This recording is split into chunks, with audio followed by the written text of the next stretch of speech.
When I say things like trad wives or stay at home moms need to have plans B, C, D, E, F, G, elemental P, all of the plans before becoming financially dependent on a man, this is the type of thing. This is the type of story that comes to mind because if you need to leave, if you have got to get away, but you have no money, no savings, nothing, then you're stuck with trying to plan and plot and plan and try to squirrel away money to be able to get away. So this woman posted in the poverty finance subreddit. It looks like the post got locked, but she's 28. She says, given a monthly allowance from my husband for food that I'm trying to figure out how to start saving. And so here's her allowance is $600. So she gets $600 and the budget. She's going to send 450 to food, $55 to the phone, $25 to Experian, and she has a storage that looks like about $69. So that is where her money is going.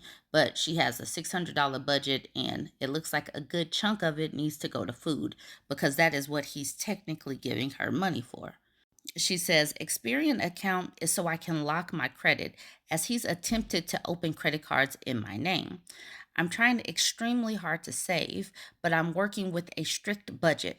And my only freedoms are really for the food. The $600 is for the entire month. He drops me off at the grocery store once a week. On Mondays, I cook steak and potatoes. He is fine with any type of potatoes as it's the side. All right, so steak and potatoes on Monday. On Tuesday, I cook tacos and I have to include white queso or he will refuse to eat. On Wednesday and Thursday, I do a casserole. On Thursday, I make pasta. It doesn't matter what kind, as long as it's with white sauce or he won't eat anything else. On Friday, I make another casserole. Saturday and Sunday varies as sometimes he goes out to eat with friends. I have to keep lunch meats and cheeses on hand.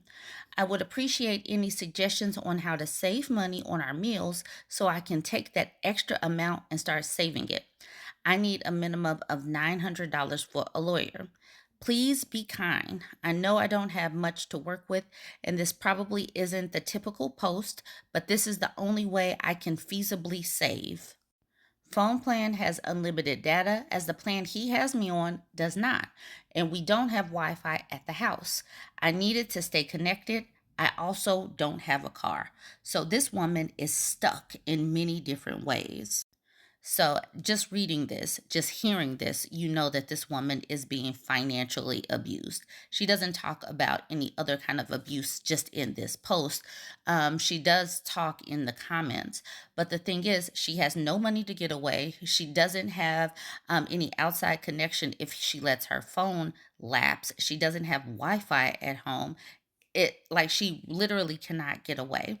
This is one of the reasons why I do not like it when women get married so young, before they have any money, before they have any career experience, because you never know. Like a person could be a perfectly wonderful person in the beginning.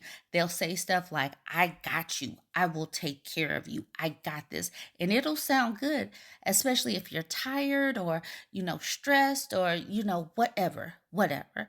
But then if you get isolated and have no money and the person just changes, the person who you divorce is not the same person you got married to. It'll be a completely different person. So that is the reason why you need to be able to make your own money or have some money somewhere. So I can see this post and know that this woman is being financially abused. But why is the very first comment something about the fact that the foods that she's making are not healthy? So a part one says, oof, those meals sound unhealthy as hell if that's the only thing you eat. You can save tremendously just by eating healthy. And to that, the OP says, I 100% agree. And I'm honestly so sick of the same food every day, every week. But he gets so angry if we stray from the routine at all. I tried doing spaghetti on Thursday 2 weeks ago, and he dumped the entire pot of spaghetti and all into our kitchen garbage. He's been getting worse and worse lately with his anger, especially about things he used to give me so much more slack for, like our meals. So, this person, a part one, heard all of this, saw how she was budgeting, saw how she's trying to squirrel away money, and the first thing that they think about is that the food is unhealthy. Obviously, she's being told she has to do this. The fact that he has to have white queso cheese and white sauce on noodles, that should tell somebody that this man has anger issues. But she actually verifies it here and says that, his anger is getting more out of control. So this man is also probably emotionally abusing this woman as well. Genghis Khan at the bottom says, "Why did y'all get married?" Okay, so here's the OP answering the question: why did she get married? 6 years ago, he was a completely different man. Or maybe I was way more blind to his anger. But I'm so tired of living my life at home, waiting for the next thing I ruined to be screamed at anytime he sees me.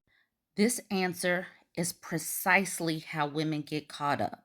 So the question is, why did y'all get married? She says 6 years ago, he was a completely different man, or maybe I was way more blind to his anger. But I'm so tired of living my life at home, waiting for the next thing I ruined to be screamed at anytime he sees me. I had a job with Shell gas station when we met, and I really wanted to go to cosmetology school. And he said if I was a stay at home, I guess, wife first, while he finished school, he would support me when it was my turn. But he finished school last year and won't even bring up me going now because he makes more than enough. I'm realizing this now. I'm realizing this is how he wants it to be forever. And I can't keep this up. I want to cut hair and do people's makeup and nails and earn my own money. He wants a chef, a maid, and a sex toy. I don't love him and he doesn't love me, but he won't let me go. And like I said earlier, who you marry in the beginning isn't who you end up divorcing. And some of the things that they say in order to get you to stay at home and get you to not have your own money, that is the very thing. It sounds so good.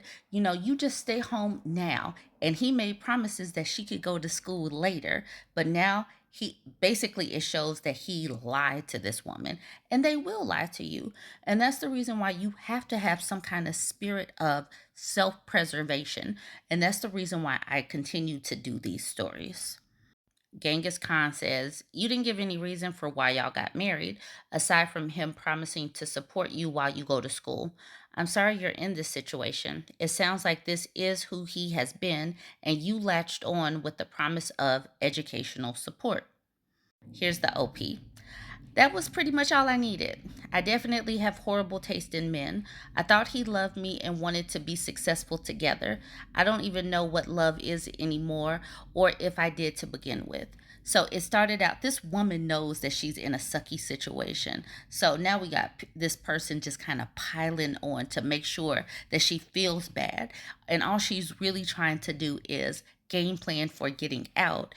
And then you got this person just letting her know, well, this is what you chose. Genghis Khan again, "You deserve to be loved and not abused. I hope you find the strength to leave him. Reach out to family and friends, even if you feel like you've been isolated from them." Hikes with Dog says rice and beans are the cheapest things. If he doesn't like it, ask for more money. Everyone knows grocery prices are on the rise. Can you get rid of the storage unit? You should not need an Experian account to lock your credit. It can be locked for free. Change all your passwords so he can't get into them. Can you just leave? Get a friend to take you away. Why do you need a lawyer? And the OP says, "I'm trying to leave him. I got some free consultation from various lawyers, and the cheapest one I could find was $900. We're living in my mom's house who passed away last year, and it's all in my name, but I don't have any bank accounts in my name. I'm scared if I leave, he'll take and destroy my mom's house, and I don't know how to legally make him leave without a lawyer." Edit. The storage unit is for my mom's valuables, paintings and sculptures she made when she was alive, furniture, etc. I got one after he got really drunk and started emptying the attic full of her things into the yard. He said it can't be in the house anymore, so I got the unit. Lots of people in the comments told her that she can lock her credit without the Experian account. So hopefully she crosses that off the list and starts to put that money away. And I really do hope that she is able to get away from this man. This type of story is the reason why I consistently stay making these posts. I want women to know and understand why they need a game plan to be able to escape if anything were to pop off like this. Financial abuse is a real thing. Men taking advantage of the fact that you're isolated and don't have anyone to talk to or call in an emergency, that is something that does happen in real life. Please know and understand that and really think long and hard before you give up your financial independence. All right, y'all, join the conversation. Let me know what you think. Please have grace for women when they are in these types of situations and don't rub it in that they've made bad choices in men because that's completely unhelpful. All right, like, comment, and share.